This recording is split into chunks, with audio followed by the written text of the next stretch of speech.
మన పిల్లలకి ఆ సదాచారం అలవాటు అవ్వాలంటే సదాచారం ప్రత్యేకంగా నేర్పేటువంటి బళ్ళు చేర్పించాలి.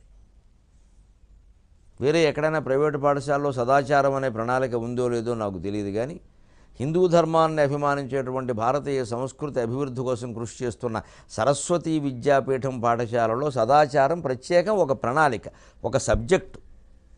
ఈ తెలుగు, ఇంగ్లీషు, లెక్కలు, ఈ సైన్సు ఇవన్నీ ఎంతో, సదాచారం కూడా ఒక సబ్జెక్ట్. అక్కడ 6 సబ్జెక్టులు ఉండవు, 7 సబ్జెక్టులు ఉంటాయి. దాంట్లో కూడా 100 మార్కుల పరీక్ష ఉంటుంది. అది కూడా పూర్తయితేనే 7వ తరగతి అబ్బాయిని 8వ తరగతిలోకి పంపిస్తారు, లేకపోతే పంపరు. అంత పద్ధతిగా ఉంటాయి సరస్వతీ విద్యాపీఠం శిశు మందిరాలు. అటువంటి చోట చేర్పిస్తే తక్కువ ఫీజులు. వాళ్ళు ఇంగ్లీష్ మాధ్యమం కూడా చెబుతున్నారు ఈ మధ్య, వాళ్ళు మారారు, మరి తప్పదండి అని. తప్పు కానివ్వండి, పర్వాలేదు. భాష ఏదైతే భావం ముఖ్యం, భగవంతుడు ముఖ్యం. ముందు కనీసం భవిష్యత్ తరమైనా బాగుండాలంటే తల్లిదండ్రులు చాలామంది ఆలోచించి అటువంటి పాఠశాలలో చేర్పించాలి, వాటిని ప్రోత్సహించాలి. అక్కడి ర్యాంకుల వ్యామోహాలు, ఒత్తిళ్ళు ఇవన్నీ ఉండవు. ప్రవర్తన గురించిన విషయాలే ఎక్కువ ఉంటాయి.